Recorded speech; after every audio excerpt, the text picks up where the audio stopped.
NEET biology daily ড'জত আমি plant kingdom চেপ্টাৰটোৰ পৰা introduction পাৰ্টটোৰ পৰা কি কুৱেশ্যন আহে সেইটো আমি কুইকলি ৰিভাইজ কৰিম। প্ৰথমতে আমি MCQ কুৱেশ্যন এটাৰে আৰম্ভ কৰিম। এইটো 2004 আৰু 3 দুবাৰ সোধা হৈছিলে। কুৱেশ্যনটো আছিলে phenetic classification of organisms is based on option A observable characteristic of existing organisms, option B ancestral lineage of existing organisms, option C dendrogram based on DNA characteristics, and option D sexual characteristics. তো আমি এইটোৰ কাৰণে গম পাব লাগিব ফেনেটিক system কোনটো আছিলে। ফেনেটিক সিস্টেমটো আছিলে য'ত মানে organisms are classified based on external morphological features আৰু ইয়াৰে কেৰেক্টাৰিষ্টিক এইটোৱে আছিলে যে তাতে আমি ইভলিউশ্যনেৰী এছপেক্টটো আমি কনচিডাৰ নকৰোঁ। তো আমাৰ এনচাৰ কোনটো হ'ব লাগিব সেইটো মতে এনচাৰটো এ হ'ব লাগিব, কাৰণ এইটো লিখা আছে অবজাৰ্ভেবল কেৰেক্টাৰিষ্টিক্স অফ এক্সিষ্টিং অৰ্গেনিজমছ। তো আমি অপশ্যন বি আৰু চি ডি কেইটা ভালকৈ এক্সক্লুড কৰি চাওঁ। এতিয়া ইয়াতে এনচেষ্ট্ৰেল শব্দটো আছে। এনচেষ্ট্ৰেল শব্দৰ মিনিং কি? আমি ইভলিউশ্যনেৰী এছপেক্টটো কনচিডাৰ কৰিছোঁ।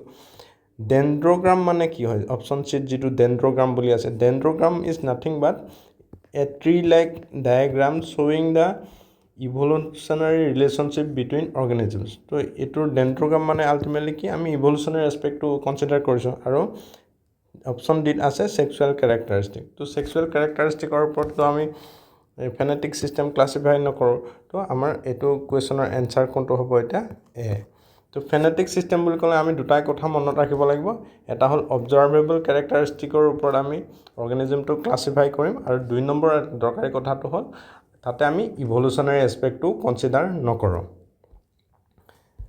তো আমি এইটো ইন্ট্ৰডাকশ্যন পাৰ্টৰ পৰা আৰু কি কুৱেশ্যন ইউজুৱেলি সোধে সেইখিনিৰ ওপৰত আমি এতিয়া চাই ল'ম সেইখিনি বস্তু। তো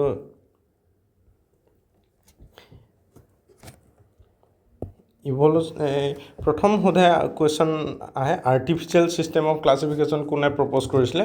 তো কেৰলাছ লিনিয়াছে। এইটো আৰ্টিফিচিয়েল ছিষ্টেম কিহৰ কাৰণে কোৱা যায়? ইয়াতে অকল গ্ৰছ ছুপাৰফিচিয়েল মৰ্ফলজিকেল কেৰেক্টাৰ্ছবিলাক কনচিডাৰ কৰা হয়, যেনেকৈ habitat, colour, number, shape of leaves এইবিলাকহে লোৱা যায়। মেইনলি ভেজিটেটিভ কেৰেক্টাৰ্ছবিলাক কনচিডাৰ কৰা যায়, সেইকাৰণে আৰ্টিফিচিয়েল ছিষ্টেম বুলি কোৱা যায়। নেক্সট আহিছিলে থিঅ'ফ্ৰাষ্টাছে হাৰ্বছ, শ্ৰাবছ, আণ্ডাৰ শ্ৰাবছ এনেকৈ ক্লাছিফাই কৰিছিলে plant kingdom based on habitat. Already question সোধা হৈছে এৰিষ্টটলৰ ক্লাছিফিকেশ্যনটো কি ফাৰ্ষ্ট ক্লাছিফাই কোনে কৰিছিলে? তো আমি ফাৰ্ষ্ট যদি চাইণ্টিফিক ক্লাছিফিকেশ্যন আমি বিচাৰি চাওঁ, তো ফাৰ্ষ্ট চাইণ্টিফিক ক্লাছিফিকেশ্যনটো এৰিষ্টটলে কৰিছিলে। তো এৰিষ্টটলে প্লেণ্টবিলাক depending on the height of the plant herbs, shrubs আৰু ট্ৰীত ডিভাইড কৰিছিলে, আৰু এনিমেলছবিলাকৰ based on presence or absence of RBC। যদি এবচেণ্ট RBC থাকে এনাইমা, আৰু যদি RBC প্ৰেজেণ্ট থাকে ইনাইমা, তেনেকৈ ডিভাইড কৰিছিলে। তো he propose the first scientific classification. লিনিয়াছে আৰু এটা ক্লাছিফাই কৰিছিলে। লিনিয়াছে যেতিয়া ক্লাছিফাই কৰিছিলে এণ্ড্ৰচিয়ামৰ নাম্বাৰবিলাক আৰু এৰেঞ্জমেণ্টবিলাকো কনচিডাৰ কৰিছিলে। তো এইটো এটা প্ৰবেবল কুৱেশ্যন বনে যে who classified plant kingdom based on number and arrangement of androecium. তো এইটো প্ৰবেবল কুৱেশ্যন এটা হ'ব পাৰে। তো এইবিলাক ছিষ্টেমৰ আৰ্টিফিচিয়েল ছিষ্টেমৰ ডিছএডভান্টেজ কি আছিলে? They separated closely related groups because they did not consider evolutionary relationship and they gave equal weightage to both vegetative and sexual characteristics. So sexual characteristics play a major role in transfer of heredity. তো এইটোৰ weightage to বেছি থাকিব লাগিব, ঠিক আছে? আৰু ইভলিউশ্যনাৰী relations were not taken into account. তো সেইকাৰণে আৰ্টিফিচিয়েল ছিষ্টেম বুলি কোৱা হৈছিলে। তাৰপিছত আহিলে নেচাৰেল ছিষ্টেম। নেচাৰেল এইবিলাকৰ যিবিলাক ড্ৰবেক্স আছিলে সেইখিনি ৰিমুভ কৰিবৰ কাৰণে নেচাৰেল ছিষ্টেমটো প্ৰপ'জ কৰিছিলে। কোনে কৰিছিলে এইটো? জৰ্জ বেন্থাম এণ্ড ডেল্টন হুকাৰে প্ৰপ'জ কৰিছিলে। তো ইয়াতে এক্সটাৰ্নেল ফিচাৰ্ছবিলাক কনচিডাৰ কৰা হৈছে, লগতে ইণ্টাৰনেল ষ্ট্ৰাকচাৰ মানে এনাটমিটো কনচিডাৰ কৰিছিলে। এনাটমিত আমি যদি ultra structure microscopic structure study কৰোঁ তেতিয়া আল্ট্ৰা ষ্ট্ৰাকচাৰ ষ্টাডি কৰা বুলি কয়, বা গ্ৰছ এনাটমি, এম্ব্ৰিঅ'লজি কেনেকৈ ডেভেলপমেণ্টেল হিষ্ট্ৰীটো কেনেকুৱা আছিল সেইবিলাক কনচিডাৰ কৰা যায়, বা ফাইটোকেমিষ্ট্ৰি কনচিডাৰ কৰা যায় ফাইটোকেমিষ্ট্ৰি মানে কোনবিলাক প্লেণ্টছে কি এলকালয়েড কিমান এমাউণ্টত চিক্ৰেট কৰে বা প্ৰডিউচ কৰে সেইবিলাকো কনচিডাৰ কৰা যায় নেচাৰেল এফিনিটি সেইবিলাককে নেচাৰেল এফিনিটি বুলি কয় আৰু সেইকাৰণে চিষ্টেমটোক এই নেচাৰেল চিষ্টেম অফ ক্লাছিফিকেশ্যন বুলি কয় তো আৰ্টিফিচিয়েল চিষ্টেম আৰু নেচাৰেল চিষ্টেমৰ ডিফাৰেঞ্চকেইটা অলপ জানি থোৱা ভাল ইয়াতে আৰ্টিফিচিয়েল চিষ্টেম মানে non evolutionary features phylogenetically not related hereditary not similar তো তিনিওটা একটাই কথা কৈছে ইয়াতে আৰু এটা দৰকাৰী কথা আমি জানিব লাগে আৰ্টিফিচিয়েল চিষ্টেমত যিটো স্পিচিছৰ কনচেপ্ট স্পিচিছটো ষ্টেবল বুলি ধৰা হৈছে আৰু নেচাৰেল চিষ্টেমত মেইনলি ফাইলোজেনেটিকেলি ৰিলেটেড আৰু হেৰিডিটেৰীবিলাক এইবিলাক কনচিডাৰ কৰা হৈছিল আৰু ইয়াতে স্পেচিছটো ডাইনেমিক বুলি ভাবা হৈছে স্পেচিছ আজি আছে কালি আকৌ ইভলিউশ্যন হৈ চেঞ্জ হ'ব পাৰে তেনেকুৱা বুলি কনচিডাৰ কৰা যায় তো কুৱেশ্যন এটা প্ৰবেবল কুৱেশ্যন এইটো হ'ব পাৰে যে আৰ্টিফিচিয়েল চিষ্টেমত এই স্পিচিছটো ষ্টেবল নে ডাইনেমিক বা নেচাৰেল চিষ্টেমত এই দুটা কথা ইয়াতে মনত ৰাখিব লগা কথা আৰু কোনে প্ৰপ'জ কৰিছিলে সেইটোতো আমি অলৰেডি ডিছকাছ কৰিলোঁ আৰ্টিফিচিয়েল চিষ্টেম কেৰলাছ লিনিয়াছ আৰু natural system Bentham and Hooker next আহিলে ফাইলোজেনেটিক চিষ্টেম অফ ক্লাছিফিকেশ্যন আমি যিটো MCQ অলৰেডি কৰিলোঁ তো ফাইলোজেনেটিক চিষ্টেম অফ ক্লাছিফিকেশ্যন মানে কি ফাইলোজেনী শব্দটোৰ মিনিং হৈছে it is based on evolution তো ইভলিউশ্যনাৰী ৰিলেশ্যনশ্বিপবিলাক যদি আমি কনচিডাৰ কৰোঁ বা জেনেটিক ৰিলেশ্যনশ্বিপবিলাক কনচিডাৰ কৰোঁ তেতিয়াহ'লে আমি এইটোক phylogenetic system of classification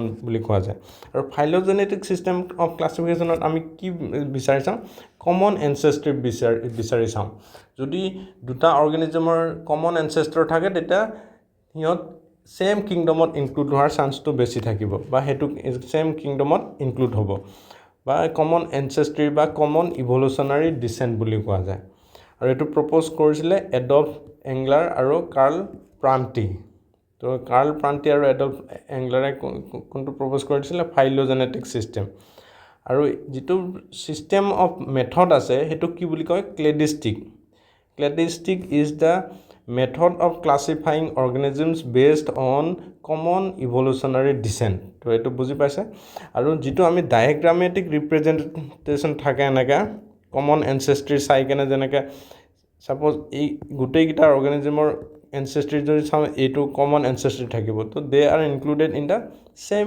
kingdom তো সেম ক্লাছ অফ অৰ্গেনিজম তো এই এনেকৈ ডায়েগ্ৰামেটিক ৰিপ্ৰেজেণ্টেশ্যনটো কি বুলি কয় ক্লেডোগ্ৰাম বুলি কয় আৰু আমি আগৰ যিটো কুৱেশ্যনত পঢ়িছিলোঁ ডেণ্ড্ৰোগ্ৰাম বুলি ডেণ্ড্ৰোগ্ৰামটো কি আছিলে এইটো ট্ৰী লাইক ৰিপ্ৰেজেণ্টেশ্যন হ'ব এনেকৈ তো ইয়াতে ট্ৰী লাইক ডায়েগ্ৰাম শ্বয়িং the evolutionary relationship between organisms তো ডেণ্ড্ৰোগ্ৰাম আৰু ক্লেডোগ্ৰাম এই দুটা শব্দ অলপ মনত ৰাখিলে ভাল নেক্সট কুৱেশ্যন আহিব পাৰে ফেনেটিক চিষ্টেম অফ ক্লাছিফিকেশ্যন তো phenetic system of classification propose কৰিছিলে for the first time by Adamson in 1763 তো সেইটোক এডামছনিয়ান ক্লাছিফিকেশ্যন বুলিও কোৱা যায় তো ইয়াতে ফেনেটিক চিষ্টেমত কি কৰে ইয়াতে uses the information of any other sources to resolve difficulties in classification when there is no supplementary fossil evidence আমি ফসিল এভিডেন্সটো চাই কেনে ক্লাছিফাই কৰিবই চাম যদি সেইটো নাথাকে তেতিয়াতো ক্লাছিফাই কৰিব লাগিব অৰ্গেনিজম এটা তো তেতিয়া আমি কি এনেকৈ ক্লাছিফাই কৰা যায় based on the observable similarities between existing organisms তো ফসিল ফুয়েল নাই তো বাকী এতিয়া লিভিং অৰ্গেনিজম যিমান আছে সেইবিলাকৰ লগত যদি বেছি চিমিলাৰ যোনটো গ্ৰুপত হৈ যায় সেইটো গ্ৰুপত আমি ক্লাছিফাই কৰি দিম তো ইয়াৰে চিষ্টেম অফ ক্লাছিফিকেশ্যনত ইয়াতে কি আছে নিউমাৰিকেল চিষ্টেম তো এই সেম চিষ্টেমটো যেতিয়া কম্পিউটাৰ ডেভেলপ হ'ল আমি নিউমাৰিকেল বেছড কৰি দিয়া গৈছে বা কম্পিউটাৰ বেছড কৰি দিয়া গৈছে যাতে মেক্সিমাম নাম্বাৰ অফ কেৰেক্টাৰিষ্টিক আমি কম্পিউটাৰ ছফ্টৱেৰ দি কেনে কোনটোৰ লগত বেছি চিমিলাৰ সেইটো আমি কাউণ্ট কৰিব পাৰোঁ তো এইটো ইয়াত large number of traits are considered simultaneously এইটোৰ ওপৰত কুৱেশ্যন আহিছে যে large number of traits simultaneously কোনটো ক্লাছিফিকেশ্যনত আমি ষ্টাডি কৰোঁ তো তেতিয়া এনচাৰ হ'ব লাগিব numerical taxonomy it is computer based next cytotaxonomy মানে আমি যদি চাইটলজিকেল কেৰেক্টাৰিষ্টিকৰ ওপৰত বেছি গুৰুত্ব দিওঁ চাইটলজিকেল মানে চেল মেমব্ৰেন চেল ৱাল কি আছে নিউক্লিয়াছ আছে নে নাই বা চেলৰ বাকী ষ্ট্ৰাকচাৰ কেনেকুৱা তো সেইবিলাকৰ ওপৰত যদি বেছ কৰি ক্লাছিফাই কৰোঁ তেতিয়া এইটোক চাইটোটেক্সনমি বুলি কয় আৰু প্লেণ্টবিলাক ক্লাছিফাই কৰোঁতে প্লেণ্টবিলাকে কেনেকুৱা ধৰণৰ এলকালইড ছিক্ৰেট কৰে সেইটোৰ ওপৰত যদি বেছ কৰি আমি ক্লাছিফাই কৰোঁ তেতিয়াহ'লে সেইটো কেম'টেক্সনমি বুলি কয় তো প্লেণ্ট কিংডমৰ যিখিনি ক্লাছিফিকেশ্যনৰ ইন্ট্ৰডাকশ্যন পাৰ্টটোৰ বিষয়ে এইকেইটা জানাটো দৰকাৰী তো আজিৰ কাৰণে ইমানতে শেষ কৰিছোঁ ধন্যবাদ